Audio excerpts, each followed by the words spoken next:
South Korean investigators have sought a new arrest warrant for Yoon Suk Yeol as the embattled president refuses yet again to be questioned. The court hearing is scheduled for 2 p.m. local time tomorrow.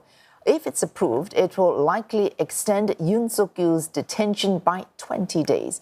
CNA's Shin explains the significance of this second warrant. The CIO's next arrest warrant has a heavier weight of significance for a few reasons. One, compared to their latest one executed on Tuesday that allowed them to detain Yoon for a total of 48 hours, today's arrest warrant, if passed, will be able to detain Yoon for a longer period, and that's a total of 20 days. The CIO has hinted that they may be working alongside prosecutors this time around. They'll serve the first 10 days and then hand over the reins to prosecutors, and within this period, indictment can happen. And given that the trials go on all 3 rounds and each may last up till 6 months, Mr. Yoon may face up to 18 months in trial. 2, the fact that the CIO is filing another arrest warrant insinuates that they have enough evidence or are at least confident enough to bring Yoon in front of the court.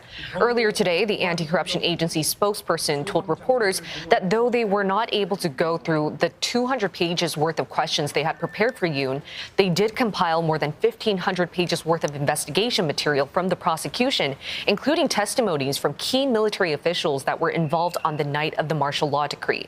And the CIO hinted this could substantiate claims of President Yoon's abuse of power and insurrection charges.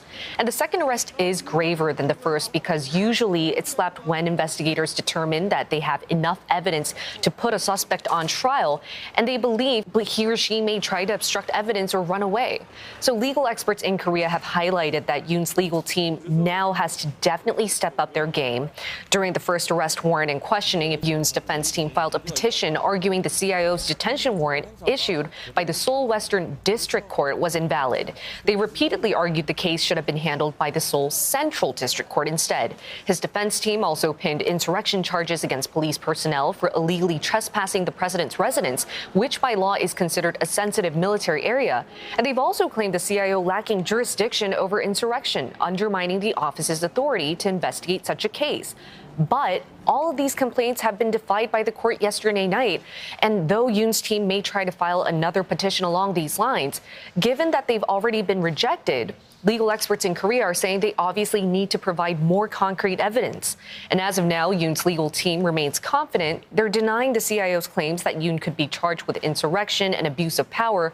And they said there's no chance the president is considering fleeing or obstructing evidence. And all of this is happening with Yoon's impeachment trial ongoing at the Constitutional Court.